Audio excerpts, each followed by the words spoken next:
नमस्कार, स्वागत है आप सभी का न्यूज इंडिया के खास कार्यक्रम सुर्खियां अखबार की में और मैं हूं आपके साथ आंचल कादियान।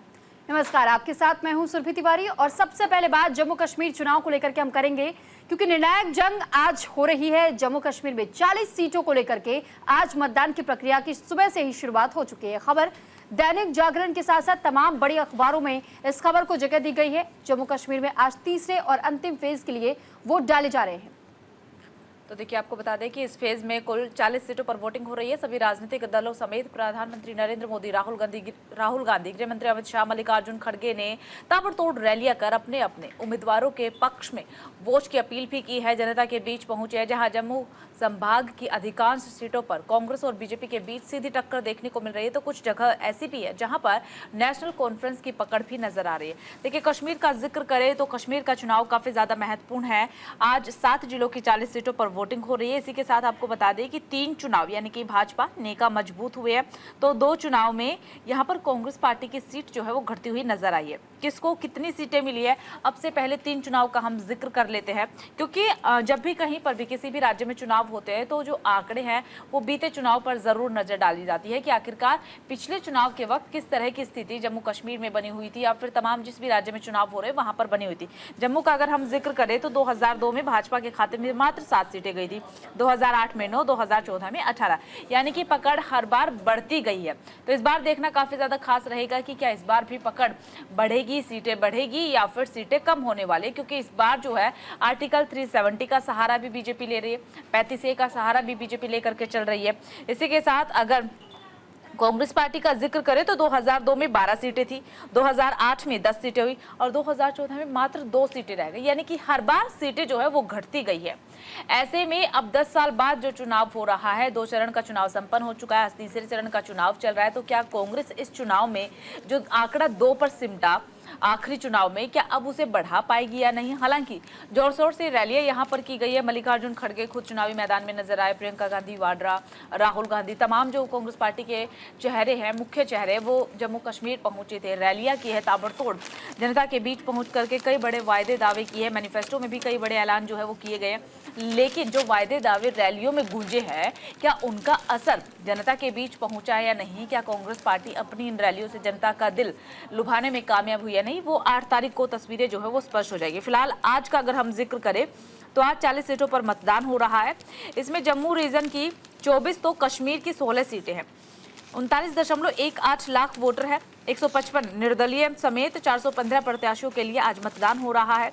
ऐसे में 2014 के रिजल्ट पर नजर डालें, जिसमें से 40 में से 36 सीटें थी, लेकिन इस बार सीटें जो है बढ़ गई है। 2014 में जब इन्हीं सीटों पर चुनाव हुआ था तो उस वक्त जो सीटें थी वो 36 थी, इस बार 40 हो गई है। परिसीमन के बाद कुछ सीटों में बढ़ोतरी हुई थी, जिन पर कुल 65% वोटिंग हुई थी। इस बार 4 सीटें नई हैं, तो राज्य की 90 सीटों में से पहले चरण की 24 सीटों का रिकॉर्ड जो है वो रहा है 61.38%। दूसरे चरण का जिक्र करें तो दूसरे चरण में 26 सीटों पर मतदान हुआ है, वोटिंग परसेंटेज रहा है 57.31%। अब इस हिसाब से अब तक 50 सीटों पर औसत हो चुका है 59.35%।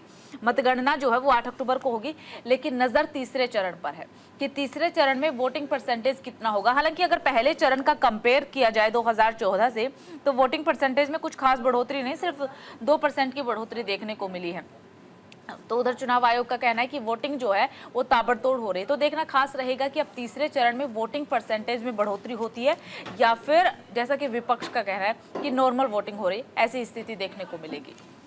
तो बिल्कुल देखिए, जैसा मेरी सहयोगी भी जिक्र कर रही थी कि किस तरीके से आज जम्मू कश्मीर के अंतिम चरण की वोटिंग की प्रक्रिया जारी है। सुबह 7 बजे से शाम 6 बजे तक ये प्रक्रिया चलेगी। लेकिन देखिए, जानकारी आपको दे दें कि इससे पहले आपको ज्ञात होगा कि जम्मू संभाग का जब भी जिक्र आता है तो यहाँ तो बीजेपी की पकड़ मजबूत है। और जैसा आंचल ने भी आपको ये जानकारी साझा की कि कैसे शुरुआती दौर से ही बीजेपी ने अपनी पैठ मजबूत वहां करनी शुरुआत की और उसके बाद से जम्मू संभाग में लोगों का भरोसा जीतने में सफल रही। लेकिन कश्मीर में चुनौतियां बहुत ज्यादा बीजेपी के लिए इस वजह से भी हो जाती है क्योंकि दूसरी तरफ अगर स्थानीय पार्टियों पर आप गौर करते हैं तो चाहे हम पीडीपी का जिक्र करते हैं, नेशनल कॉन्फ्रेंस का जिक्र करते हैं, या फिर हम ये कह लें कि जिस तरीके से फिलहाल वहां स्थितियों को इस वक्त लोगों के सामने रखने की, पेश करने की कोशिशें की जा रही है स्थानीय पार्टी की ओर से, वो कहीं ना कहीं एक गंभीर विषय है। खासतौर पर जब बात 35A का जिक्र आता है या धारा 370 के हटाए जाने को लेकर के जिक्र आता है।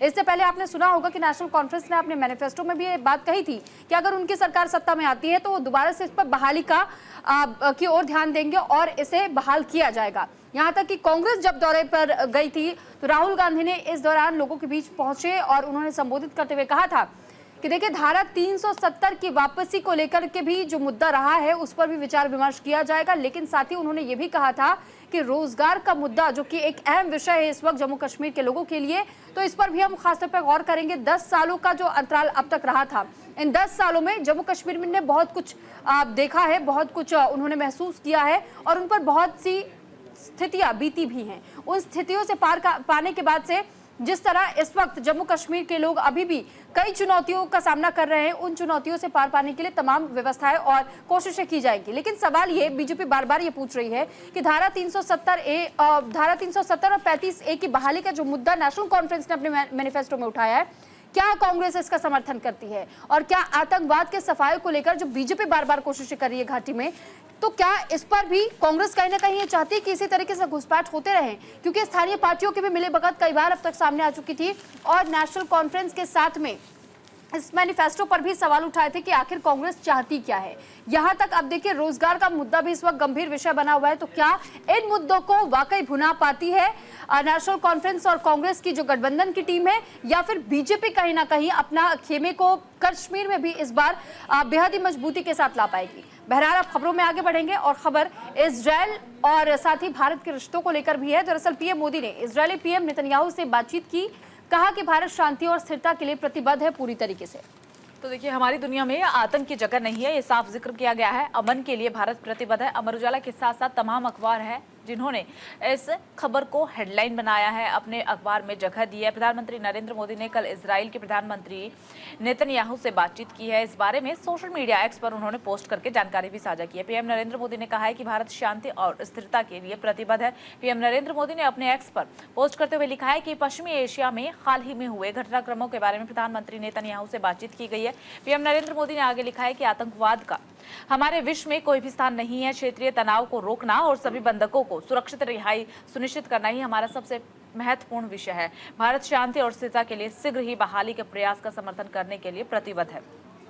तो बिल्कुल देखिए, जैसा मेरे सहयोगी आंचल आपको बता रही थी कि किस तरीके से दोबारा से एक बार फिर भारत और इजरायल के रिश्तों को मजबूत बताया है प्रधानमंत्री नरेंद्र मोदी ने, और ये भी कहा है क्योंकि आतंक के खिलाफ इस वक्त इजरायल लड़ाई लड़ रहा है और इसको लेकर के उन्होंने ये कहा है कि हमारी दुनिया में आतंक की जगह नहीं है, अमन के लिए भारत पूरी तरीके से प्रतिबद्ध है। देखिए, जिस दौरान ये बातचीत चल रही थी, इस दौरान पूर्व राष्ट्रपति की ओर से भी एक दावा सामने आया था। इजरायल के खिलाफ बनी ईरान की यूनिट का प्रमुख ही था मोसाद का एजेंट, और मोसाद को लेकर भी कई सवाल अब तक कई ऐसे जो हम ये कह सकते हैं कि सऊदी के साथ साथ में कई ऐसे देश हैं जो कि इसको लेकर के बातचीत कर चुके हैं और ये कह चुके हैं कि जिस तरीके से इजरायल लगातार अटैक करे। आपको याद होगा कि पहले तो हमला बोला गया लेबनान पर, उसके बाद से हमला बोला गया हिजबुल्लाह पर भी किस तरीके से अटैक किया गया था, आपने ये भी देखा था। हिजबुल्लाह एक समूह है आतंकी संगठनों का और इससे का जो चीफ था नसरल्लाह, उसे मौत के घाट उतार दिया था इजरायल के सैनिकों ने। यहाँ तक कि अब यमन पर अटैक हुआ है। यहाँ तक ऐसे तमाम जो बड़े मुस्लिम खासतौर पर देश है, उन देशों को इस वक्त अपने कंट्रोल में करने की कोशिश इजरायल की ओर से की जा रही है, क्योंकि ऐसे कई मुस्लिम देश हैं जिन्होंने इजरायल को पहले भी चेताया था। और यहाँ तक कि ये पहला मामला नहीं है जब इजरायल इस तरीके से एक साथ एक ही पैमाने पर कई देशों के साथ वो डील कर रहा हो, क्योंकि इससे पहले भी ऐसी तस्वीरें हम देख चुके हैं। फिलहाल ये जानकारी आपको दे दें कि ईरान के पूर्व राष्ट्रपति महमूद अहमदिनेजाद ने यह सनसनीखेज खुलासा किया है कि इजरायली खुफिया एजेंसी मोसाद ने ईरान के उसी समूह में घुसपैठ कर ली थी जिसे ईरान सरकार ने इजरायल से निपटने के लिए बनाया था। यहाँ तक कि अमेरिकी समाचार चैनल के जरिए भी इस बात को उन्होंने कोट किया था और साथ ही जानकारी साझा की थी कि उनके पास भी इस बात की जानकारी पहले से थी। साथ ही हम आपको ये जानकारी दे दें कि जब भारत का हम जिक्र करते हैं तो इजरायल हमेशा भारत की तरफ एक दोस्ती के नजरिए से देखता है और भारत ने उस चीज को हमेशा मजबूती के साथ में सबके सामने रखा भी है कि इजरायल के साथ मजबूत रिश्ते रहे हैं। और इसी के तहत में उन्होंने ये कहा है कि नेतन्याहू से टेलीफोन पर जिस दौरान बातचीत प्रधानमंत्री की हुई थी तो पीएम मोदी ने कहा कि क्षेत्र में तनाव और बढ़ने से रोकने और सभी बंधकों को सुरक्षित रिहाई सुनिश्चित करना हमारे लिए बहुत ज्यादा अहम है। बाद में पीएम ने सोशल मीडिया पर बातचीत की जानकारी भी साझा की थी। और आजकल हमने ये देखा है कि किस तरीके से जब भी इजरायल या फिर भारत का जिक्र आता है तो दोनों के बीच में रिश्तों को मजबूत करने की ओर ध्यान भी दिया जाता है, बात भी कही जाती है उस दोस्ती को भी निभाने की बातें कही जाती है। और ये जो बातचीत हुई है, ये बातचीत कहीं ना कहीं बहुत अहम है और एक संदेश देने की भी कोशिश है। बिल्कुल, और देखिए हमेशा ही भारत की कोशिश यही रही है कि हर किसी के साथ जो अपने संबंध है उनको मजबूत किया जाए, कहीं पर भी पकड़ को जो है वो कमजोर ना रखा जाए। ऐसे में हमने देखा है कि किस तरीके से प्रधानमंत्री नरेंद्र मोदी अक्सर कोशिश करते रहते हैं, जब भी तमाम देशों में जाते हैं वहां पर शांति की अपील भी करते हैं। रूस यूक्रेन जंग को लेकर भी पीएम नरेंद्र मोदी की तरफ से इस बात का जिक्र किया गया है कि शांति व्यवस्थाएं बनी रहे। तो इसीलिए प्रधानमंत्री नरेंद्र मोदी की कोशिश यही रहती है कि भारत के जो भी रिश्ते हैं, ना केवल इजराइल बल्कि तमाम देशों का भी, दुनिया के तमाम देशों का भी हम जिक्र करें तो पीएम मोदी की कोशिश यही है कि हर किसी देश के साथ जो रिश्ते हैं वो काफी ज्यादा मजबूत रहे। देखिए पीएम नरेंद्र मोदी ने अपने एक्स पर पोस्ट करके तमाम बातों का यहाँ पर दावा किया है, साथ ही ये कहा है कि हमारी दुनिया में आतंक की जगह ही नहीं है, अमन के लिए भारत प्रतिबद्ध है। और देखिए आतंक की जगह नहीं है, इस बात का जिक्र न केवल पीएम नरेंद्र मोदी, हाल ही में विदेश मंत्री एस जयशंकर की तरफ से भी किया गया है। हालांकि उन्होंने यहाँ पे इजराइल देश का जिक्र नहीं किया, बल्कि उन्होंने पाकिस्तान को दो टूक कहा है कि भारत जो है वो अपने देश में शांति चाहता है, आतंक की कोई जगह नहीं है। और भारत के लिए अक्सर पाकिस्तान में आतंकी घटनाओं की साजिश रची जाती है, इसलिए पाकिस्तान से तो कभी दोस्ती यहाँ पर नहीं होगी। लेकिन जो देश भारत के साथ दोस्ती करना चाहता है तो उस देश को शांति बनानी होगी, आतंक की जो घटनाएं है वो छोड़नी होगी, क्योंकि आतंक से, लड़ाई झगड़े से कभी भी कुछ नहीं होता है। इस तरीके की बातें ना केवल पीएम नरेंद्र मोदी बल्कि बीजेपी के तमाम जो दिग्गज है वो अक्सर करते हुए नजर आते हैं। एस जयशंकर की तरफ से भी यही बात कही गई और अब पीएम नरेंद्र मोदी ने भी जब नेतन्याहू से मुलाकात की तो उसका जिक्र अपने एक्स पर करते हुए तमाम बातों का जिक्र किया है। ये कहा है कि सुरक्षित रिहाई सुनिश्चित करना भी अहम हो जाता है। बाद में सोशल मीडिया पर बातचीत की जानकारी उन्होंने दी, कहा कि भारत शांति व स्थिरता के लिए शीघ्र बहाली के प्रयास का समर्थन करने के लिए प्रतिबद्ध है। बहरहाल यहाँ पर शांति व्यवस्था का जिक्र जो है वो तो पीएम नरेंद्र मोदी ने किया ही है, इससे पहले एस जयशंकर भी कर चुके हैं। लेकिन उधर कहीं ना कहीं द्रौपदी मुर्मू को लेकर के भी एक बड़ी खबर मिल रही है। चलिए खबरों में आगे बढ़ते हैं और बताते हैं कि क्या हुआ है। दरअसल आरएमएल ने दीक्षा समारोह में राष्ट्रपति द्रौपदी मुर्मू ने एक बयान दिया। उन्होंने कहा है कि डॉक्टर से दुर्व्यवहार निंदनीय है। दैनिक जागरण में ये खबर छपी है। साथ ही आपको बता दें कि अटल बिहारी वाजपेयी आयुर्विज्ञान संस्थान एवं आरएमएल अस्पताल के दीक्षांत समारोह में राष्ट्रपति द्रौपदी मुर्मू ने मेडिकल पढ़ाई पूरी करने वाले डॉक्टर्स को डिग्रियां दी है। इस दौरान उन्होंने कहा है कि एमफिल की डिग्री पाने वालों में लड़कियां अधिक है। उम्मीद करती हूं कि अन्य डिग्रियों में भी लड़कियां ही अधिक हों, उनकी भागीदारी बढ़े। लेकिन डॉक्टर्स ने आपने कड़ी मेहनत की है, ये सफलता पाई है। हमारे देश में लोग डॉक्टर्स को भगवान मानते हैं। प्रैक्टिस के दौरान, मरीज को दवा देने के दौरान आपका व्यवहार ही अच्छा होना चाहिए, आपका व्यवहार में हीलिंग टच होना चाहिए। लेकिन इसी के साथ कहीं ना कहीं राष्ट्रपति द्रौपदी मुर्मू की तरफ से उस घटना का जिक्र भी इशारों में किया गया है जो हाल ही में पश्चिम बंगाल में घटी है। जिस तरीके से डॉक्टर के साथ बर्बरता हुई है, ट्रेनी डॉक्टर के साथ, वो मामला अभी भी शांत नहीं हुआ है। और जब यहाँ पर डॉक्टर्स को डिग्रियां राष्ट्रपति की तरफ से दी गई तो इशारों में उन्होंने इस बात का जिक्र किया है कि डॉक्टर्स के साथ जो दुर्व्यवहार हो रहा है वो निंदनीय है। डॉक्टर्स की भागीदारी बढ़ रही है, महिला डॉक्टर्स की भागीदारी बढ़ रही है। आज जो डिग्रियां दी गई है वो उन्हें ज़्यादा दी गई है, तो इसलिए उनकी रिस्पेक्ट कीजिए। आप भी अपने व्यवहार में निर्मलता जो है वो लेकर के आइए, निर्मल व्यवहार कीजिए हर किसी के साथ। आपके टच में वो चीज़ जो है, हीलिंग टच जो है वो फील होना चाहिए हर एक मरीज को। लेकिन साथ ही साथ जो दूसरे लोग हैं, यानी कि जो डॉक्टर्स के साथ दुर्व्यवहार करते हैं, उनको भी संकेत देने की कोशिश की गई है। तो फिलहाल देखिए, जिस तरीके से अभी हम ये भी बात कर रहे थे कि किस तरह यहाँ पर राष्ट्रपति द्रौपदी मुर्मू ने इस बात का जिक्र किया। आपको याद होगा कि कैसे अपने एक्स हैंडल पर भी एक पोस्ट द्रौपदी मुर्मू की ओर से किया गया था और राष्ट्रपति की ओर से उस दौरान भी इसी बात का जिक्र किया गया था कि जिस तरीके से डॉक्टर्स के साथ में दुर्व्यवहार की खबरें हम सुनते हैं, देखते हैं। यहाँ तक कि आपको कोरोना काल का भी दौर याद होगा, जिस वक्त जब ट्रीटमेंट्स के लिए भी डॉक्टर्स जाया करते थे, अलग अलग जगहों पर वैक्सीनेशन के लिए भी जाया करते थे, तो कई लोगों ने इसके खिलाफ विरोध किया था। पत्थरबाजी तक डॉक्टरों पर की गई थी, यहाँ तक कि डॉक्टरों के साथ बहुत ज्यादा दुर्व्यवहार के मामले सामने आए थे। और अब जो कोलकाता में घटना घटी थी उसको लेकर भी देश भर का गुस्सा फूटा था। ट्रेनी डॉक्टर्स खासतौर पर सड़कों पर उतर आए थे और इसी को लेकर के राष्ट्रपति द्रौपदी मुर्मू की ओर से कहा गया है कि जो परिस्थितियां इन दिनों देश में डॉक्टर्स के साथ बनी हुई है, ऐसे में ये बेहद ही निंदनीय विषय है। और साथ ही साथ हम ये कह सकते हैं कि अगर डॉक्टर्स ही सुरक्षित नहीं रहेंगे और उनको वो हीलिंग टच अगर आपके द्वारा नहीं मिल पाएगा तो वो भी आपके लिए वो सेवा प्रदान नहीं कर पाएंगे, ना ही वो हीलिंग टच वो आपको दोबारा से लौटा पाएंगे। और ऐसे में दोनों ओर से इन व्यवस्थाओं को दुरुस्त रखने की सबसे ज्यादा जरूरत होती है कि चाहे वो तीमारदार हो, चाहे वो पेशेंट ही क्यों ना हो या फिर डॉक्टर से क्यों ना हो। तो ये हर किसी को एक साथ समझ करके चलना पड़ेगा कि आपका व्यवहार बहुत ज्यादा महत्वपूर्ण है और जो आपकी सुरक्षा करने के लिए जो दिन रात डटा हुआ है, आपकी चिकित्सा सेवाओं में व्यस्त है, तो ऐसे में उनकी सुरक्षा का मुद्दा हमारे लिए भी गंभीर विषय होना चाहिए और इस ओर सबको ध्यान देना चाहिए। बहरहाल खबरों में अब आगे बढ़ते हैं और खबर हम आपको बता देते हैं, भगवान को तो राजनीति से दूर रखें, ये सुप्रीम कोर्ट की ओर से कहा गया। अब ऐसा सुप्रीम कोर्ट ने क्यों कहा है, ये अलग अलग अखबारों में इस खबर को बहुत ज्यादा डिटेल में बताया गया। दरअसल मामला तिरुपति मंदिर से जुड़ा हुआ है।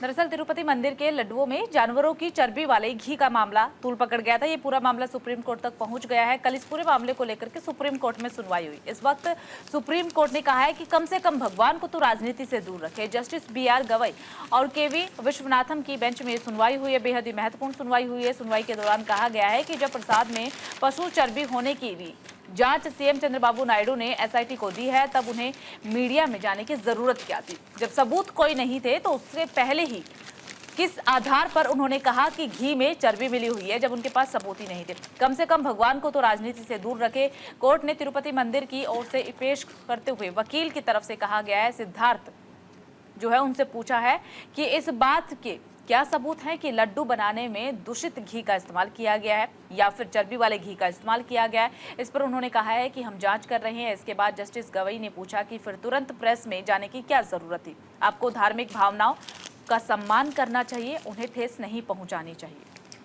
तो बिल्कुल देखिए, एक बड़ा स्टेटमेंट है सुप्रीम कोर्ट की ओर से, क्योंकि ये मामला पूरी तरीके से लोगों की आस्था के साथ जुड़ा हुआ था और इसी वजह से सुप्रीम कोर्ट ने कहा कि इस मामले को लेकर के हमें नहीं लगता कि राजनीति इतनी होने की जरूरत थी या फिर मीडिया के सामने चंद्रबाबू नायडू को जाने की जरूरत थी, क्योंकि इस पूरे मामले को लेकर के कोर्ट की ओर से कहा गया कि लड्डू बनाने में मिलावटी घी के इस्तेमाल का अभी तक कोई सबूत नहीं मिला है।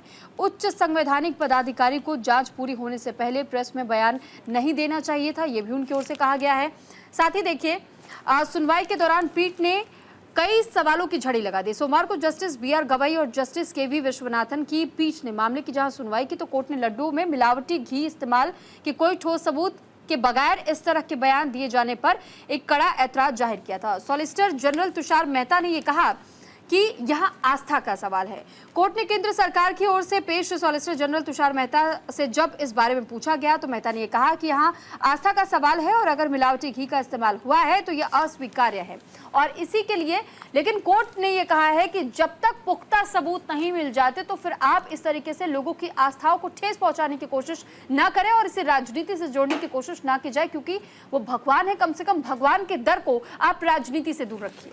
बहरहाल खबरों में आगे बढ़ते हैं। सिद्धारमैया की मुश्किलें जो है बढ़ती हुई जा रही है, क्योंकि ईडी का शिकंजा अब कस चुका है। पत्नी भूखंड लौटाने को तैयार है। दैनिक जागरण के साथ साथ अमर उजाला में भी इस खबर को अहम जगह दी गई है। आपको बता दें कि कर्नाटक के मुख्यमंत्री सिद्धारमैया की मुश्किलें जो है अब बढ़ती हुई कहीं ना कहीं नजर आ रही है। तो देखिए, सिद्धारमैया के खिलाफ जांच एजेंसी ईडी ने मूजा स्कैम मामले में FIR दर्ज कराने के बाद से हलचल अब तेज हो गई है। इसी बीच सिद्धारमैया की पत्नी पार्वती ने मूजा को एक पत्र लिख करके मैसूर के पौष इलाके विजयनगर में आवंटित 14 साइटों को वापस करने की पेशकश की। उन्होंने अपने पत्र में यह भी लिखा कि मैं मैसूर में मूडा साजिश से जुड़े आरोपों में बहुत ही आहत हूं। मेरे भाई और बाबू को पारिवारिक विरासत के रूप में मिले भूखंडों ने इतना हंगामा खड़ा कर देंगे, ये मैंने कभी भी नहीं सोचा था। इस मुद्दे के कारण मेरे पति पर गलत आरोप लग सकते हैं।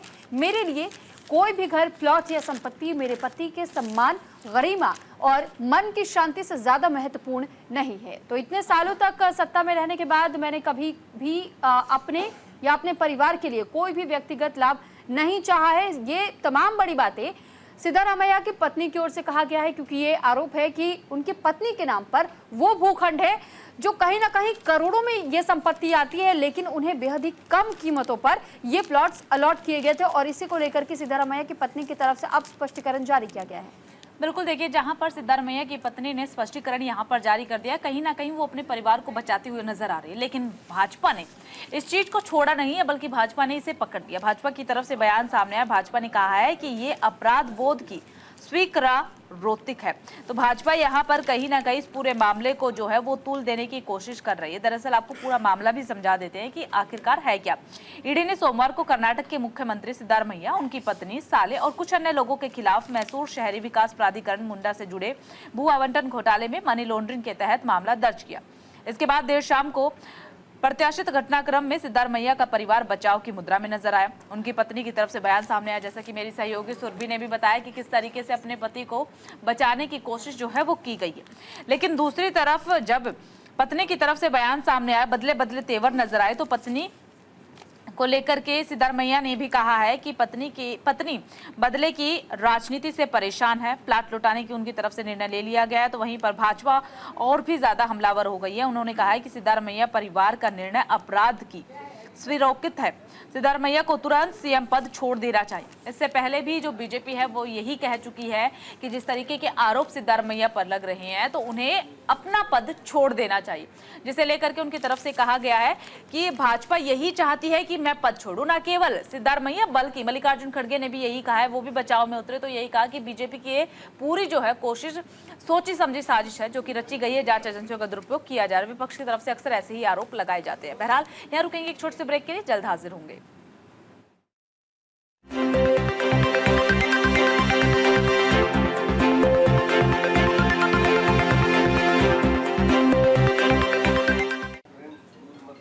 तो देखिए, ब्रेक के बाद एक बार फिर आपका स्वागत है। और ब्रेक पर जाने से पहले हम आपको ये बता रहे थे कि किस तरीके से सिद्धारमैया की पत्नी ने इस पर स्पष्टीकरण जारी किया है, और साथ ही हम आपको ये भी जानकारी दे रहे थे कि कैसे स्पष्टीकरण में ये भी कहा गया है, क्योंकि हमने आंचल देखा कि वो पत्नी धर्म अपना निभाती हुई तो जरूर नजर आ रही है, लेकिन जो आरोप है उन आरोपों के तहत में अब ये देखना होगा कि इन आरोपों का स्पष्टीकरण के बाद से किस तरीके का रुख बदलता है या नहीं बदलता। बिल्कुल, और भाजपा भी तमाम आरोप जो है वो लगाती हुई नजर आ रही है। बहरहाल खबरों में आगे बढ़ जाते हैं। खड़गे ने अपने नेताओं से ज्यादा शर्मनाक बयान दिया है।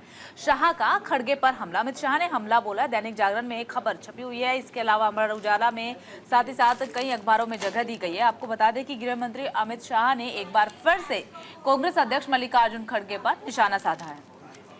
दरअसल निशाना साधते हुए मल्लिकार्जुन खड़गे के मोदी पर दिए गए बयान पर यह हमला बोला गया है अमित शाह की ओर से। अमित शाह ने कहा है कि कांग्रेस अध्यक्ष अपने पार्टी नेताओं से ज्यादा शर्मनाक बयान देते हैं। हमारी प्रार्थना है कि वे अनेक वर्षों तक जीवित रहें और 2047 तक विकसित भारत का निर्माण होते हुए देखें। दरअसल कठुआ में एक रैली के दौरान जिस वक्त कांग्रेस अध्यक्ष मल्लिकार्जुन खड़गे की तबीयत अचानक से बिगड़ गई थी, बाद में लौटकर उन्होंने ये कहा था कि जब तक वे मोदी को हटाएंगे नहीं वो जिंदा रहेंगे। हालांकि खड़गे ने एक्स पर पोस्ट में शाह पर भी पलटवार करते हुए लिखा था कि शाह को मणिपुर के हालात, जनगणना और जाति जनगणना जैसे मुद्दों पर ध्यान देना चाहिए। लेकिन अब देखिए कि किस तरीके से राजनीति इस बयान के सामने आने के बाद से गर्मा चुकी है। अब अमित शाह ने पलटवार किया है खड़गे के उस बयान को लेकर। ये कहा है कि बेहद शर्मनाक बयान देते हैं, लेकिन हम फिर भी उम्मीद करते हैं कि वो 2047 तक भी बेहद स्वस्थ तरीके से जीवित रहे। बिल्कुल, देखिए ये बयान आपको दिखा रहे हैं कि किस तरीके से जो बयान है वो दिया गया है। कांग्रेस के लोगों ने पीएम नरेंद्र मोदी के प्रति नफरत और डर है, शाह की तरफ से कहा गया है। देखिए, जम्मू कश्मीर में चुनाव को लेकर के हमने देखा है कि एक दूसरे पर जुबानी हमला जो है वो तो तेज हुआ है, लेकिन साथ ही आपको बता देते हैं अमित शाह के पॉइंटर्स कि आखिरकार अमित शाह ने जब रैली को संबोधित किया तो उन्होंने अपने बयान में अहम जिक्र किन बातों का किया है। उन्होंने कहा है कि प्रार्थना करता हूँ कि खड़गे का जो जीवन है वो लंबा रहे, विकसित भारत का निर्माण देखे। शाहनवाज हुसैन भी यहां पर बोलते हुए नजर आए। उन्होंने कहा है कि मोदी देश की जनता के आशीर्वाद से लगातार तीसरी बार प्रधानमंत्री बने हैं। खड़गे ने शाह से कहा कि गंभीर मुद्दों पर ध्यान दीजिए। यहाँ पर मेरी सेहत पर ध्यान देने की जरूरत नहीं है, बल्कि गंभीर मुद्दों पर ध्यान दीजिए। दरअसल हाल ही में आपको याद होगा मल्लिकार्जुन खड़गे एक रैली को संबोधित कर रहे थे। अचानक से उनकी तबियत खराब हुई, जिसकी वजह से उन्हें रैली को बीच में से ही छोड़ करके जाना पड़ा था। तो अमित शाह ने शायद उसी घटना का जिक्र किया है इशारों ही इशारों में और कहा है कि फिलहाल मल्लिकार्जुन खड़गे को अपने स्वास्थ्य का ध्यान रखने की जरूरत है।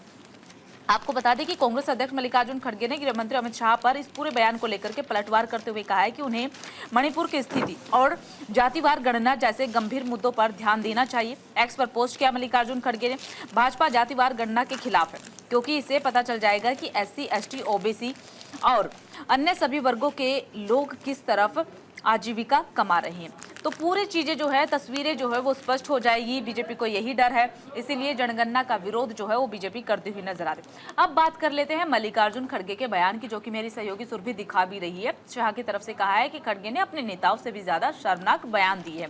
उस बयान का जिक्र कर लेते हैं। दरअसल अमित शाह ने कहा है कि जो मल्लिकार्जुन खड़गे हैं उनके बयान अपमानजनक होते हैं। उन्होंने कहा है कि ये दर्शाता है कि पीएम नरेंद्र मोदी के प्रति कांग्रेस के लोगों में कितनी नफरत है, कितना डर है। नफरत के साथ साथ डर भी साफ तौर पर जाहिर होता है। ये बयान जो है खड़गे ने रविवार को दिया था जम्मू कश्मीर में, जिसे लेकर के मल्लिकार्जुन खड़गे ने कहा है कि कांग्रेस में, मल्लिकार्जुन खड़गे में डर है बीजेपी को लेकर, पीएम नरेंद्र मोदी को लेकर। तो बिल्कुल देखिए, जिस तरह अब तक हमने देखा कि अमित शाह जहां पलटवार कर रहे हैं खड़गे के बयान को लेकर के, क्योंकि कांग्रेस की ओर से जिस वक्त मल्लिकार्जुन खड़गे ने यह कहा था कि देखिए मैं तो तब तक जीवित रहूंगा जब तक प्रधानमंत्री नरेंद्र मोदी को सत्ता से बाहर नहीं कर देते। लेकिन इसी को लेकर के अब अमित शाह ने भी ये कहा है कि हम ये उम्मीद करते हैं कि वो बिल्कुल ही स्वस्थ रहे और वो जीवित रहे 2047 तक, ताकि वो बदलते हुए भारत की उस तस्वीर को देख पाए जिस विकसित भारत के लक्ष्य को साधने की ओर हमारी सरकार बढ़ती जा रही है। और ऐसे में ये कहीं ना कहीं एक तंज हम कह सकते हैं जो अमित शाह ने कसा है, और ये भी आप बताने और समझाने की कोशिश की है कि जो सपना वो देख रहे हैं शायद वो साकार ना होने पाए, यानी कि बीजेपी सत्ता से बाहर नहीं जाएगी। प्रधानमंत्री नरेंद्र मोदी का अगर हम जिक्र करते तो देखिए, अब फिलहाल अब तक हमने ये तस्वीरें और स्थिति देखी है। प्रधानमंत्री नरेंद्र मोदी इससे पहले भी कह चुके हैं कि इनका वो शायद आखिरी चुनाव हो सकता है, क्योंकि एक आयु सीमा का जिक्र भी बार बार बीजेपी से जोड़ा जाता है कि उनके अपने ही कुछ ऐसे गाइडलाइंस है, कुछ ऐसी बातें हैं जिनका वो पालन शुरू से करते रहे हैं, और ऐसे में उम्र के पड़ाव के साथ साथ में वो जो जिम्मेदारियां होती हैं वो बदल दी जाती हैं। लेकिन अब ये देखना होगा कि जो बयान दिया है मल्लिकार्जुन खड़गे ने, इसको भुनाने की कोशिश अब आगे और बीजेपी की ओर से कैसे की जाएगी, क्योंकि इस पर पलटवार अमित शाह का तो सामने आ चुका है, लेकिन राजनीतिक मुद्दा बीजेपी से कैसे बनाएगी ये समय के पर हमें छोड़ना होगा, और जनता इस पर कैसे जवाब देगी इसका भी इंतजार है। तो चलिए उधर खबरों में आगे बढ़ते हैं। राहुल गांधी की तरफ से एक बार फिर से अडानी को लेकर के एक बयान आया है। राहुल गांधी ने कहा है कि अडानी का कर्ज माफ हो सकता है, गरीबों का क्यों नहीं हो सकता है। राहुल गांधी की तरफ से सवाल उठाया गया। द हिंदू के साथ साथ दैनिक जागरण, अमर उजाला, तमाम अखबारों में हेडलाइन दी गई है, क्योंकि राहुल गांधी ने पहली बार नहीं बल्कि अक्सर ही राहुल गांधी की तरफ से अडानी को लेकर के निशाना जो है साधा जाता है, और कहीं ना कहीं अडानी के जरिए बीजेपी को घेरते हुए नजर आते हैं। राहुल गांधी ने हरियाणा में फिर से अडानी का मुद्दा उछाला है और कहा है कि अडानी की सरकार नहीं बनने देंगे। कांग्रेस नेता ने कहा है कि ये देखना जरूरी है कि गरीबों और आम लोगों की जेब में कितना पैसा जा रहा है, कितना बाहर जा रहा है। उन्होंने इस बात का भी जिक्र किया है कि आपको ये पूछना होगा कि क्या आपकी जेब से ज्यादा पैसा जा रहा है या आपकी जेब में ज्यादा पैसा आ रहा है। इस बात पर ध्यान देने की जरूरत है कि पैसा जा रहा है कि पैसा आ रहा है। अडानी जी के बारे में सोचो, वो सुबह उठते हैं, खेत में काम करते नहीं हैं, फिर भी उनके पास ज्यादा से ज्यादा पैसा जा रहा है। इस बात का जिक्र किया। साथ ही देखिए, आपको बता दें कि राहुल गांधी इससे पहले भी कई बार जो है अडानी के जरिए बीजेपी पर हमलावर नजर आ चुके, और जो राहुल गांधी का ये बयान है वो हरियाणा में आया है। इसी के साथ राहुल गांधी ने हरियाणा में चुनावी रैली को संबोधित करते हुए कहा है कि किसान, अग्निवीर, जातिगत जनगणना ये मुद्दे अहम हैं, ये नहीं बीजेपी की तरफ से उठाए जाते हैं। राहुल गांधी ने कहा है कि आपकी जेब से धड़ाधड़ पैसा केंद्र सरकार को जा रहा है और केंद्र सरकार से पैसा अडानी को जा रहा है, लेकिन इस बार कोशिश जो है वो ये रहेगी कि अडानी की सरकार ना बने, यानी कि बीजेपी की सरकार ना बने। कांग्रेस के पूर्व राष्ट्रीय अध्यक्ष एवं लोकसभा में नेता प्रतिपक्ष राहुल गांधी ने कहा है कि मोदी सरकार जब अडानी का 16 लाख करोड़ के रुपए का कर्ज माफ कर सकती है तो गरीब और किसानों का क्यों नहीं माफ कर सकती है, ये सवाल उठाया। इसके अलावा उन्होंने अग्निपथ योजना का जिक्र किया, कहा कि अग्निपथ योजना नहीं बल्कि पेंशन चुराने का तरीका है ये। अग्निपथ योजना के जरिए पेंशन चुराई जा रही है, गरीबों को और ज्यादा लूटने का काम किया जा रहा है। गरीब और किसानों की जेब में जितना पैसा डाला जा रहा है उससे तो अधिक धड़ाधड़ निकाल भी लेती है बीजेपी किसी न किसी योजना के जरिए से।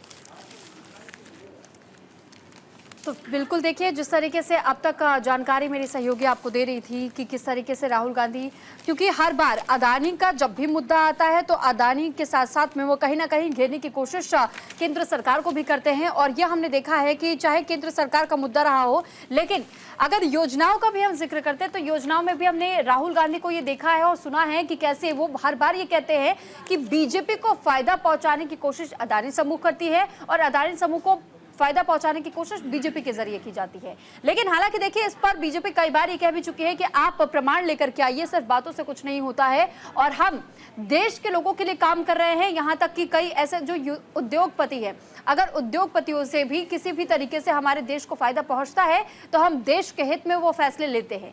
लेकिन इसको लेकर के बार बार अब तक राहुल गांधी की ओर से भी ये कहा जा चुका है कि हर बार हमने देखा है कि कैसे अदानी समूह को फायदा पहुंचाया जाता रहा। यहाँ तक कि चुनावी बॉन्ड का भी जिक्र एक बार राहुल गांधी की ओर से किया गया था और ये भी कहा गया था कि आप अगर चुनावी बॉन्ड पर भी ध्यान देंगे तो आपको समझ में आएगा कि किस पार्टी ने किसे कितना ज्यादा फायदा पहुंचाया है और फिर आपके सामने वो स्पष्टीकरण साझा हो जाएगा। यहाँ तक ऐसे कई मुद्दे रहे हैं जिस पर बार बार बीजेपी और कांग्रेस, अदानी समूह का मामला जब भी कुछ आता है, खासतौर पर जब हिंडनबर्ग रिपोर्ट अब तक 2 बार सामने आ चुके हैं और उस पर भी बीजेपी और कांग्रेस दोनों आमने सामने आ चुके हैं। यहाँ तक कि कनेक्शन जोड़ने की कोशिश कांग्रेस की तरफ से हर बार की जाती है, लेकिन इस पर पलटवार भी उसे झेलना पड़ता है। लेकिन कांग्रेस के पास उस दौरान कोई जवाब नहीं बचता। फिलहाल खबरों में अब आगे बढ़ेंगे और खबर अयोध्या से जुड़ी हुई आपको बता देते हैं। दरअसल अयोध्या में राम मंदिर निर्माण में कांग्रेस ने बाधा खड़ी की है, ये योगी आदित्यनाथ ने बयान दिया। अमर उजाला के साथ अलग अलग अखबारों में इस खबर को जगह दी गई है। दरअसल ये भी कहा योगी आदित्यनाथ ने कि हादसे में जिस दौरान मौजूद थे, बीजेपी प्रत्याशी के लिए रैली को संबोधित करने के लिए पहुंचे हुए थे योगी आदित्यनाथ और इसी दौरान उन्होंने ये कहा कि मुझे यहाँ आते ही राम दरबार के दर्शन हो गए, लेकिन कोई रावण की वेशभूषा में नजर नहीं आया। लगता है कि आपने तय कर लिया कि रावण, कुंभकर्ण, मेघनाथ की वेशभूषा में केवल कांग्रेस के लोगों को रहना चाहिए। योगी ने कहा कि अयोध्या में राम मंदिर के निर्माण में कांग्रेस ने बाधा डाली थी। जब पूरी दुनिया प्रफुल्लित है, कांग्रेस का एक बदनसीब नेता आज भी इसको अच्छा नहीं मानते। घड़ियाली आंसू बहा रहे हैं जिनको अपने धर्म संस्कृति को लेकर गौरव की अनुभूति न होती हो। दुर्भाग्य से उन लोगों के हाथों में सत्ता चली गई है। बिल्कुल, देखिए, मुख्यमंत्री योगी आदित्यनाथ ने कहा है कि रोम रोम की संस्कृति में पले बड़े खुद को एक्सीडेंटल हिंदू मानते हैं। ये जो है कांग्रेस पर निशाना साधा गया है। आजकल जो मुख्यमंत्री योगी आदित्यनाथ है वो हरियाणा चुनाव को लेकर के काफी ज्यादा सक्रिय है। ऐसे में मुख्यमंत्री योगी आदित्यनाथ हरियाणा में ही पहुंचे हुए थे, एक रैली को संबोधित कर रहे थे। हरियाणा की वो जगह थी भिवानी, जहां पर मुख्यमंत्री योगी आदित्यनाथ रैली को संबोधित कर रहे थे। इस दौरान उन्होंने कहा कि अयोध्या में पीएम नरेंद्र मोदी 500 वर्षों के इंतजार के बाद रामलला को विराजमान किया गया है पीएम नरेंद्र मोदी की तरफ से। पूरे देश को इस बात पर गौरव महसूस होता है, लेकिन बदनसीबी कांग्रेसियों की है। बदनसीबी कांग्रेसियों को इससे भी नफरत हुई है। यही फर्क है राम और रोम की संस्कृति में। रोम संस्कृति में पले बड़े ये लोग, यानी कि राहुल गांधी पर निशाना साधते हुए नजर आए। ये लोग खुद को एक्सीडेंटल हिंदू कहते हैं, जो विदेशों में जाकर के हमारे देश की संस्कृति व संस्थाओं पर सवाल खड़े कर देते हैं। ये निशाना जो है उस वक्त का साधा गया है जब राहुल गांधी ने अमेरिका में सिख समुदाय को लेकर के एक बयान दिया। इसी के साथ साथ कई ऐसे बयान दिए थे जो सुर्खियों में रहे थे और देश भर में प्रोटेस्ट भी हुआ था राहुल गांधी के बयान को लेकर। तो उस बयान को भी यहाँ पर इशारों में मुख्यमंत्री योगी आदित्यनाथ ने लपेट लिया। साथ ही कहा है कि दुर्भाग्य से आजाद देश की पहली सत्ता इन बदनसीबों के हाथ लग गई। मुख्यमंत्री योगी आदित्यनाथ सोमवार को भिवानी में, जैसा कि मैं पहले जिक्र कर चुकी हूँ कि हरियाणा चुनाव को लेकर के काफी ज्यादा सक्रिय हो चुके हैं, भिवानी और हिसार में पहुंचे थे। वहीं पर जनसभा को संबोधित करते हुए ये तमाम आरोप जो है मुख्यमंत्री योगी आदित्यनाथ की तरफ से लगाए। उन्होंने आरोप ये भी लगाया है कि कांग्रेस के लोग जब जब सत्ता में आए हैं तब तब देश से गद्दारी की गई है, संस्कृति को रौंदा गया है, अपने स्वार्थ के लिए देश का विभाजन भी किया है। कांग्रेस ने तुष्टीकरण की हदें तब पार की और विकास के नाम पर सिर्फ अपने घर भरे हैं। सारी हदें पार कर दी। विकास का जब भी उनसे सवाल पूछा जाता है तो उनके घर जाकर के देख लीजिए, सिर्फ उनके घर ही भरे हुए। कांग्रेस ने काम किया होता तो मोदी को 80 करोड़ लोगों को मुफ्त में राशन ना देना पड़ता। अगर काम किया होता, काम नहीं किया है कांग्रेस पार्टी ने, इसीलिए ही आजकल मोदी को 80 करोड़ लोगों को जो है वो फ्री में राशन देना पड़ता है। तो कहीं ना कहीं अपनी पार्टी की उपलब्धियां तो यहाँ पर बताते हुए नजर आए, लेकिन कांग्रेस को इशारों में कड़ा आरोप जो लगा है वो लगा दिए। सबसे जो अहम बात है वो जिक्र की है अमेरिका में जब राहुल गांधी ने कई ऐसे बयान दिए जो कि सुर्खियों में रहे, उन बयानों को लेकर के भी यहाँ पर मुख्यमंत्री योगी आदित्यनाथ ने राहुल गांधी पर निशाना साधा है। तो बिल्कुल देखिए, राहुल गांधी क्योंकि बार बार ऐसा हमने देखा है कि कैसे सनातन धर्म पर सवाल वो खड़े करते रहते हैं, यहाँ तक कि संसद में कई बार वो देवी देवताओं की तस्वीर दिखा देते हैं। लेकिन इसी को लेकर के अब योगी आदित्यनाथ ने निशाना साधा और योगी आदित्यनाथ ने कहा है कि आप अगर देखेंगे तो मैं जहां पर इस वक्त मौजूद हूं, मैं जहां पर आए, ये उस दौरान का बयान हम आपको बता रहे हैं जिस वक्त जनता के बीच में वो पहुंचे हुए थे और जनता को संबोधित कर रहे थे। साथ ही साथ हमने ये भी देखा है कि किस तरीके से योगी आदित्यनाथ ने इस बात का भी जिक्र किया है कि देखिए, हम ये समझ सकते हैं कि जो भगवान श्री राम को लाने के खिलाफ थे, जो मंदिर निर्माण के खिलाफ थे, वो कहीं ना कहीं आप उस स्थिति को समझिए कि वो रावण की भूमिका हम कह ले, उस वेशभूषा में वो पूरा एक गुट नजर आता है। या फिर हम ये कह सकते हैं कि चाहे मेघनाथ का आप जिक्र कर ले, कुंभकर्ण का आप जिक्र कर ले, तो ऐसे में ये वो लोग हैं जो कि कहीं ना कहीं सिर्फ और सिर्फ लोगों के बीच में उस माहौल को सामने रखने की कोशिश करते हैं जो लोगों की आस्था पर चोट पहुंचाने का काम करते हैं। यहाँ तक कि राहुल गांधी ऐसे पहले भी कई काम कर चुके हैं, कई ऐसे बयान दे चुके हैं जो कि या तो वो हिंदुओं के खिलाफ जाता है या तो पूरे सनातन धर्म के खिलाफ जाता है। तो यानी कि संस्कृति से जोड़ने की कोशिश की है, धर्म से जोड़ने की कोशिश की है योगी आदित्यनाथ ने अपने बयान को, और सीधा निशाना उन्होंने कांग्रेस पर साधा है। आपको याद होगा कि किस तरीके से कांग्रेस की ओर से भी अब तक बार बार ये सवाल उठाए जा चुके हैं और ये कहा जा चुका है कि जब भी चुनाव आते हैं तो आप बीजेपी के उन बयानों पर गौर कीजिएगा जब बीजेपी लोगों के बीच धर्म की राजनीति करने की कोशिश करती है और धर्म के आधार पर बांटती है। तो वहीं दूसरी तरफ बीजेपी ये कह देती है कि देखिए, कांग्रेस पर जब आप ध्यान देंगे तो कांग्रेस जब अपने बयान सामने रखती है तो वो हिंदुओं की तो खिलाफत करती है, लेकिन एक विशेष समुदाय को समर्थन पूरी तरीके से करती है। यहां तक कि ये भी कहा गया, जो आरोप इस वक्त बीजेपी कांग्रेस पर लगा रही है कि जाति में बांटने का काम कांग्रेस कर रही है, ना कि बीजेपी। यहां तक कि जाति जनगणना का जब जिक्र राहुल गांधी कर देते हैं संसद के भीतर से, चाहे वो मीडिया के सामने भी इन बातों का जिक्र करते हैं, तो आप उनकी मानसिकता को समझ सकते हैं कि वो सिर्फ जनगणना नहीं चाहते हैं, वो ये चाहते हैं कि देश भर में लोगों को कैसे बांटा जा सके, और वो सिर्फ काम क्यों नहीं फोकस करे लेकिन लोगों को बांटने की कोशिश करे। पर अपने परिवारवाद को लेकर के वो कुछ नहीं कहते हैं, क्योंकि परिवारवाद इस कदर राजनीति में देखने को मिलता है, जो कि 70 सालों से इनके पास वो सत्ता थी, उस दौरान उनको ये जाति जनगणना का फैसला लेने का विचार क्यों नहीं आया था। इसी वक्त वो जाति जनगणना का मुद्दा वो क्यों उठाते हैं। तो आप इससे खुद भी अंदाजा लगा सकते हैं कि कैसे राजनीति कांग्रेस कर रही है। तो ये दोनों तरफ से इस वक्त आरोप और प्रत्यारोपों का दौर शुरू हो चुका है, क्योंकि कई ऐसे राज्य हैं जहां पर अभी भी विधानसभा चुनाव होने हैं, माफ कीजिएगा। चलिए, बहरहाल खबरों में आगे बढ़ते हैं। कोलकाता में चल रहे विरोध प्रदर्शन के कारण दुर्गा पूजा की अर्थव्यवस्था को बड़ा झटका लगा। द हिंदू के साथ साथ तमाम अखबार है जहां पर जगह मिली है इस खबर को। कोलकाता में आरजी कर मेडिकल कॉलेज और अस्पताल में डॉक्टर्स के साथ बलात्कार और हत्या, इसी के साथ इस पूरे घटनाक्रम को लेकर के चल रहे विरोध प्रदर्शन के मद्देनजर लोगों को खास परेशानियों का सामना करना पड़ रहा है। आगे भी कई सारी दिक्कतों का परेशानी जो है वो उठानी पड़ सकती है, संभावनाएं जताई जा रही है। दरअसल उत्सव से दूर रहने के कारण कोलकाता में दुर्गा पूजा की अर्थव्यवस्था को बड़ा झटका लगा है। ब्रिटिश काउंसिल ऑफ इंडिया की एक रिपोर्ट भी सामने आई है। उस रिपोर्ट में जिक्र किया गया है कि पश्चिम बंगाल में दुर्गा पूजा के आसपास के रचनात्मक उद्योगों को आर्थिक मूल्य 32,377 करोड़ है, जो कि दुनिया भर के कई छोटे देशों की अर्थव्यवस्था के बराबर है। दुर्गा पूजा राज्य के सकल घरेलू उत्पाद का 2.58% हिस्सा है। तो कहीं ना कहीं अब दुर्गा पूजा को लेकर के बड़ा झटका जो है वो लगता हुआ नजर आ रहा है। और देखिए, आपको बता दें कि पश्चिम बंगाल का सबसे बड़ा पर्व है, सबसे बड़ा त्यौहार है दुर्गा पूजा, जो कि पूरे पश्चिम बंगाल में बहुत ही धूमधाम के साथ मनाया जाता है। तो बिल्कुल देखिए, अब तक दुर्गा पूजा को लेकर के कोलकाता में जिस तरीके की हम जो तैयारियां देखते हैं वो लगभग 1.5-2 महीने पहले से आप कोलकाता में देख पाएंगे। लेकिन इस बार की जो स्थिति, जो तस्वीर इस वक्त कोलकाता में नजर आ रही है, दरअसल आरजी कर मेडिकल कॉलेज में जो घटना घटी और उसके बाद से डॉक्टर्स का प्रोटेस्ट जारी, और सिर्फ डॉक्टर्स का नहीं बल्कि कई ऐसे आम लोग भी हैं जो कि कहीं ना कहीं इस पूरे मामले को लेकर के इंसाफ की गुहार लगा रहे हैं। लोगों से भी अपील कर रहे हैं कि वो भी इसके तहत में जुड़ते चले जाए और इंसाफ की आवाज़ को इतना बुलंद किया जाए कि जल्द से जल्द उस पीड़ित परिवार को न्याय मिल सके।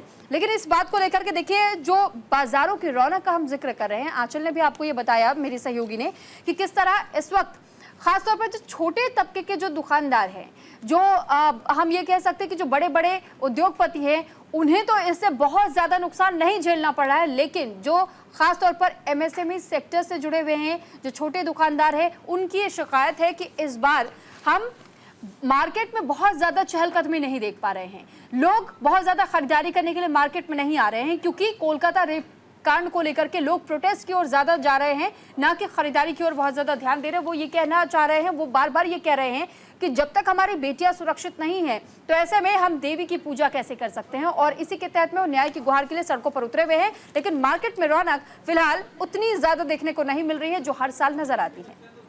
बिल्कुल, देखिए अब खबरों पे आगे बढ़ते हैं। संयुक्त राष्ट्र में बहुपक्षवाद का लेकर के प्रतिबद्ध है। ये बयान जो है विदेश मंत्री एस जयशंकर की तरफ से दिया गया है। आपको बता दें कि विदेश मंत्री एस जयशंकर ने बयान दिया है और एक बार फिर से कहा है कि जो भारत है, संयुक्त राष्ट्र में बहुपक्षवाद को लेकर के प्रतिबद्ध है भारत। तो अमेरिकी वाणिज्य सचिव जीना रायमोंडो और भारत के विदेश मंत्री एस जयशंकर के बीच में वॉशिंगटन में एक महत्वपूर्ण बैठक हुई थी। इसी दौरान दोनों नेताओं ने अमेरिका और भारत के सीईओ फोरम, अमेरिका भारत वाणिज्य संवाद, दो वाणिज्य विभाग और भारतीय वाणिज्य और उद्योग मंत्रालय के नेतृत्व वाली पहलों पर चर्चा की। ये बैठक अमेरिका और भारत के बीच मजबूत आर्थिक संबंधों को और मजबूत करने के लिए एक महत्वपूर्ण कदम है और दोनों देशों के बीच बढ़ते सहयोग की दिशा में एक सकारात्मक चरण है। विदेश मंत्री जयशंकर ने एक्स पर एक पोस्ट में कहा कि वॉशिंगटन डीसी में वाणिज्य सचिव जीना रायमोंडो से मिलकर के बेहद अच्छा लगा। हमने सेमीकंडक्टर्स, आईसीईटी, महत्वपूर्ण खनिज, विश्वसनीय साझेदारी और आपूर्ति श्रृंखला की लचीलापन पर भी चर्चा की। हम अपने तकनीकी सहयोग और आर्थिक साझेदारी में जो प्रगति कर रहे हैं उसे महत्व दें। बिल्कुल, इसी के साथ आपको ये भी बता दें कि आज जो है विदेश मंत्री एस जयशंकर ब्लिंकन से मुलाकात भी करेंगे। विदेश मंत्री एस जयशंकर मंगलवार को अपने अमेरिकी समक्ष एंटनी ब्लिंकन से मुलाकात करेंगे। रूस यूक्रेन युद्ध एवं पश्चिमी एशिया संकट समेत कई द्विपक्षीय एवं वैश्विक मुद्दों पर बातचीत की जाएगी। वह कैबिनेट के अन्य मंत्री और राष्ट्रपति जो बाइडेन के प्रशासन के अन्य अफसरों से भी मिलेंगे। तो कई मुलाकात होने वाली है, कई बैठकें होने वाली है। ये बैठकें काफी ज्यादा महत्वपूर्ण होगी। इस बैठक में एक बार फिर से जिक्र जो है वो रूस यूक्रेन युद्ध को लेकर के होगा। इससे पहले पीएम नरेंद्र मोदी भी इस युद्ध को लेकर के शांति की अपील जो है वो कर चुके हैं। अब विदेश मंत्री एस जयशंकर को ये जिम्मेदारी दी गई है, वो यहाँ पर जाएंगे, इस मुद्दे को एक बार फिर से उठाते हुए नजर आएंगे। 75 विदेश मंत्री और प्रतिनिधियों से बातचीत जो है वो चल रही है और तमाम बातों का, तमाम अहम मुद्दों का जो है वो जिक्र मुलाकात के दौरान किया जा रहा है। बहरहाल खबरों में आगे बढ़ते हैं। धीरे धीरे हटाया जा रहा है दलित व आदिवासी समाज का आरक्षण। ये बयान जो है मायावती की तरफ से दिया गया है। तो देखिए, करनाल में इनेलो और बसपा गठबंधन की जनसभा में यूपी के पूर्व मुख्यमंत्री और साथ ही बसपा सुप्रीमो मायावती ने इस बात का जिक्र किया है। देखिए, मायावती ने कहा है कि भारत को आजाद हुए और संविधान को लागू हुए अब बरसों बीत गए हैं। इस दौरान हरियाणा में विरोधी पार्टियों की हो रही सरकार में सर्वे समाज में से खासकर दलितों, आदिवासियों, मुस्लिमों और पिछड़े वर्ग व अन्य अल्पसंख्यकों के साथ साथ गरीबों, मजदूरों, किसानों, व्यापारियों, इसके अलावा अन्य मेहनतकश लोगों को भी पूर्ण रूप से विकास एवं उत्थान नहीं हो सका है। ये बयान जो है वो भी दिखा रही है मेरी सहयोगी सुरभि के किस तरीके से कहा गया है कि धीरे धीरे हटाया जा रहा दलित व आदिवासी समाज का आरक्षण। ये हेडलाइन दी गई है मायावती के बयान के। इससे पहले भी मायावती इस तरीके के कई बयान दे चुके हैं। फिलहाल ये बयान जो है हरियाणा विधानसभा चुनाव को टारगेट करते हुए दिया गया है कि हरियाणा में भी इस तरीके से ही धीरे धीरे से ही दलितों को हटाया जा रहा है, आदिवासी समाज को अलग किया जा रहा है। तमाम अहम जो समाज है उनका जिक्र भी यहाँ पर किया गया है। बिल्कुल, अब इसी के साथ खबरों में आगे बढ़ते हुए अगली खबर का भी रुख कर लेते हैं। सपा विधायक महबूब ने दिया है ये विवादित बयान। मुकदमा दर्ज भी इस मामले को लेकर कर लिया गया। अमर उजाला में इस खबर को आप पढ़ और देख पाएंगे। दरअसल विवादित बयान देने पर अमरोहा के सपा विधायक महबूब अली पर मुकदमा दर्ज किया गया है। सपा जिला अध्यक्ष को भी आरोपी बनाया गया इस मामले में। बिजनौर में रविवार को समाजवादी पार्टी के संविधान मान स्तंभ स्थापित कार्यक्रम का आयोजन किया गया। संविधान मान स्तंभ का अनावरण पूर्व कैबिनेट मंत्री और अमरोहा विधायक महबूब अली ने किया। इसी दौरान मंच से महबूब अली ने कहा कि भाजपा सरकार संविधान और आरक्षण विरोधी है। संविधान सिद्धांत शब्द सपा में है। इस समय प्रदेश में कानून नाम की कोई चीज नहीं है, बहन बेटियां सुरक्षित नहीं है। आने वाले चुनाव में प्रदेश से बीजेपी का सफाया तय है। उन्होंने बिजनौर के गांव खारी के कारी सैफुर रहमान की मजिस्ट्रियल जांच 15 दिनों में सौंपे जाने की भी मांग की है। तो देखिए, सपा विधायक महबूब ने दिया है विवादित बयान, जिस पर फिलहाल मुकदमा जो है वो दर्ज कर लिया गया है। अब देखना महत्वपूर्ण ये रहेगा कि मुकदमा तो दर्ज किया है, लेकिन आगे क्या कुछ कदम उठाया जाएगा। जो बयान है वो मुस्लिमों की आबादी को लेकर के दिया गया है, इसके अलावा कई विशेष समुदायों को लेकर के दिया है। ऐसे में इस बयान को लेकर के काफ़ी ज़्यादा नाराज़गी लोगों में देखने को मिली है। अब नाराज़गी को देखते हुए जब देखा कि इस बयान ने तूल पकड़ लिया, राजनीति हो रही है, एक विशेष समुदाय को टारगेट किया गया, तो ऐसे में मुकदमा जो है वो फिलहाल दर्ज कर लिया गया है। लेकिन मुकदमा तो दर्ज हो गया, अब आगे कार्रवाई क्या होगी हम ये देखते हैं। लाखों करोड़ों मुकदमे हर रोज दर्ज होते हैं, लेकिन कार्रवाई नहीं होती है। लेकिन इस बयान को लेकर अब क्या कुछ कदम उठाया जाएगा, इस पर नजर रहेगी। बहरहाल खबरों में आगे बढ़ते हैं। दादा साहेब फाल्के पुरस्कार से सम्मानित किए जाएंगे मिथुन चक्रवर्ती। दैनिक जागरण के साथ साथ द हिंदू में भी अहम जगह दी गई है। इस पूरी खबर को आपको बता देते हैं कि मिथुन चक्रवर्ती जो है उन्हें अब सम्मानित किया जाएगा। तो फिलहाल देखिए, लेजेंडरी एक्टर मिथुन चक्रवर्ती को इंडियन सिनेमा में उनके योगदान के लिए दादा साहेब फाल्के पुरस्कार से सम्मानित किया जाएगा। एक्टर को ये अवार्ड 8 अक्टूबर 2024 को 70वें नेशनल फिल्म अवार्ड सेरेमनी के दौरान दिया जाएगा। केंद्रीय मंत्री अश्विनी वैष्णव ने एक्टर को सम्मानित करने का ऐलान किया है और केंद्रीय मंत्री अश्विनी वैष्णव ने सोशल मीडिया प्लेटफॉर्म एक्स पर लिखा, कोलकाता की सड़कों से सिनेमा की दुनिया में ऊंचाई छूने तक मिथुन दा की सिनेमाई जर्नी ने हर जनरेशन को इंस्पायर किया है। मैं ये ऐलान करता हूं कि और उन्हें सम्मानित महसूस करा रहा हूं कि दादा साहेब फाल्के सिलेक्शन जूरी ने मिथुन चक्रवर्ती को इंडियन सिनेमा में उनके अहम योगदान के लिए सम्मानित करने का फैसला लिया है। तो देखिए, आपको बता दें कि जो ये सम्मानित है वो 8 अक्टूबर को किया जाएगा। 8 अक्टूबर को दिया जाएगा सम्मान। अभिनेता बोले हैं कि खुशी जताने के लिए मेरे पास तो शब्द ही नहीं बचे हैं। जैसे ही मिथुन चक्रवर्ती को ये खबर मिली कि उन्हें सम्मानित किया जाएगा, उसके बाद मीडिया ने उनसे बातचीत करने की कोशिश की। तब उनकी तरफ से कहा गया है कि खुशी जताने के लिए मेरे पास तो शब्द ही नहीं बचे हैं। बहरहाल खबरों में आगे बढ़ जाते हैं। रणजी चैंपियन मुंबई के सामने शेष भारत की चुनौती है। दैनिक जागरण के साथ साथ तमाम न्यूज़पेपर में इस खबर को अहम जगह दी गई है। लखनऊ का अटल बिहारी वाजपेयी इकाना स्टेडियम नई चुनौतियों के लिए तैयार हो गया है। इसी के साथ आपको बता दें कि यहां आज से ईरानी कप में शेष भारत और रणजी चैंपियन मुंबई के बीच ऐतिहासिक मैच खेला जाएगा, जिसकी तैयारियां लगभग पूरी हो चुकी है। तैयारियां मैदान में पूरी हो चुकी है। दोनों टीम में आज लखनऊ में खेलती हुई भी नजर आने वाली है। लखनऊ में पहली बार हो रहा है ईरानी ट्रॉफी के मुकाबले में शेष भारत की टीम ऋतुराज गायकवाड़ की कप्तानी में इकाना स्टेडियम में ये मुकाबला खेला जाएगा। इकाना स्टेडियम में आज मुंबई के खिलाफ चुनावी मैदान में उतरेंगी।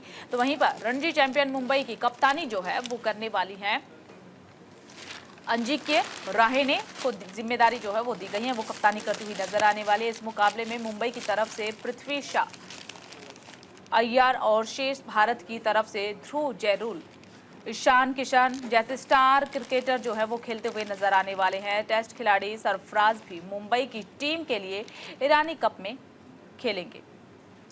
तो बिल्कुल देखिए, ये तमाम जानकारियाँ जो आपको हमने अखबारों में भी दिखाई और इन खबरों से जुड़ी हुई तमाम डिटेल्स भी दी। तो इसी तरीके से हम हर रोज़ सुर्खियाँ अखबार की आप सभी के लिए लेकर के आते हैं, जिसमें देश भर की और विदेशों से जुड़ी हुई भी तमाम खबरों को लेकर के हम चर्चा करते हैं, बातचीत करते हैं और आपके साथ भी जानकारी साझा करते हैं। लेकिन आज के लिए फिलहाल इस बुलेटिन में इतना ही। हम दोनों को दीजिए इजाज़त। नमस्कार।